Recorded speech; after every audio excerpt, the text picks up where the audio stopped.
Energy is an important part of today's economy, and with the presidential election right around the corner, it's also a leading topic of discussion. And joining us to share more from the American Petroleum Institute is Executive Vice President Louis Finkel. Good morning, Louis.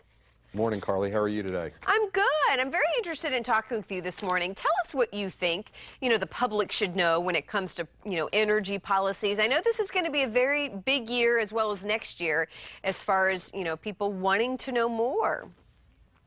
Well, Carly, as we sit 56 weeks away from a presidential election, there are really two competing visions out there. One where candidates support a pro-growth, pro-energy agenda, which allows us to create another 2.3 million jobs, grow our economy by another $443 billion, and consumers end up saving $300 to $400 per year in energy costs.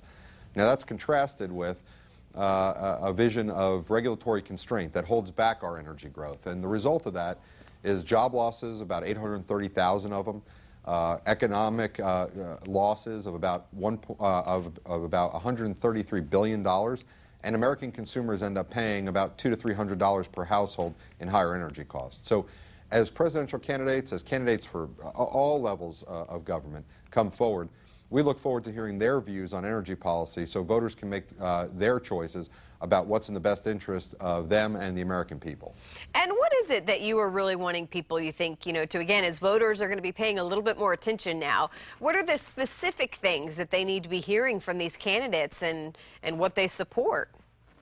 Well, I think what we're looking for, and the candidates that I'm looking for, are candidates that support kind of seeing through this American energy renaissance, capturing the energy revolution that our country's experienced, which has allowed us to transition from an environment where we imported more than 60% of our oil to one where we're only dependent on foreign supplies by less than 30%.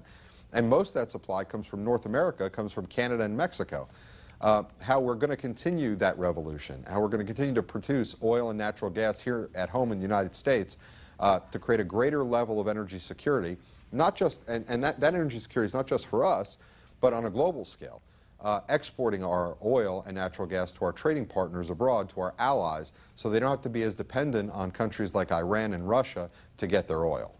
Well, and I think at the end of the day, education is what is so key. Where would you send more people to really make sure they understand what's going on today and, the potential for the future?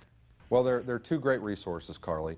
Our website is api.org, and our voter education portal is voteforenergy.org. It's got a lot of great information about these two contrasting visions, so voters can better make decisions about what they believe in the energy space and then compare that to the positions that candidates take. All right, easy enough. Louis, thank you so much. We appreciate it.